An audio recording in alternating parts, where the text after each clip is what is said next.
Hey guys. So some of you have been asking me about, what if we can't get our supplies during this pandemic? Now we're all trapped at home. And so I've been experimenting a little bit. Obviously, this week I want you to focus on ink wash. And if you have the ink, use it. But it might be also a fun time to experiment a little bit with sort of alternative processes, right? So here you can see I've already started. There's my subject, that wooden mannequin hand. It is nice when you have like interesting objects. Um,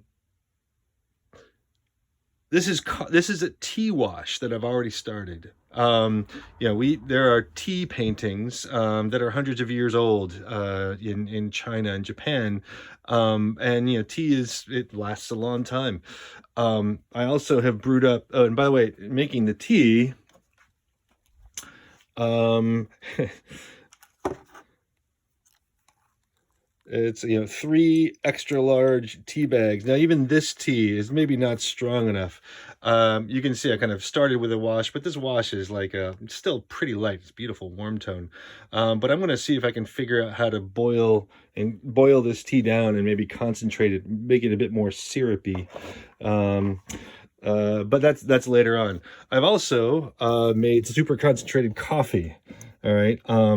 This is a tea strainer that I've filled. This is the second batch that filled with coffee, and I've been soaking it, brewing it for a while.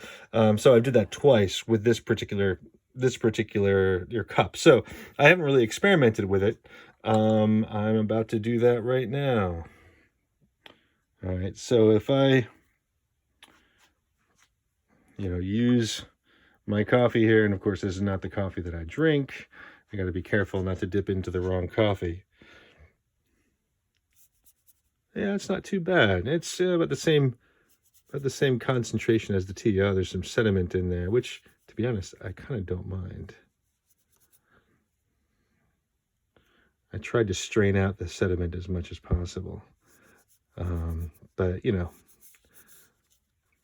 work with what you got. Now, of course, there was lots of other opportunities for kind of alternative processes. And actually, moving back a little bit, you can see I spent quite amount of time on the drawing, right? So I made the drawing first in a like a 4H pencil, and I gotta make sure that doesn't drip too much, right? And then sort of very gestural, and then I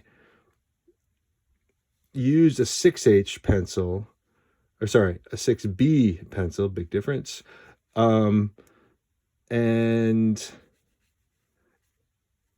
strengthened the edges that I really want to bring out. Right, so all these heavy lines that you can see are edges that I want to be apparent in the drawing. I just have to remember, of course, I have the mannequin set up as the other pose. You can see, not this pose. It's just a 90-degree turn. I can easily turn it back to this pose, and I will, I'm sure. Lost my train of thought here. Oh yeah, I have to remember which edge, which is the dark and which is the light for so each of these edges. I don't want that to drip. All right, so I'll stop and continue, and then I'll show you the results as things get a little bit further along.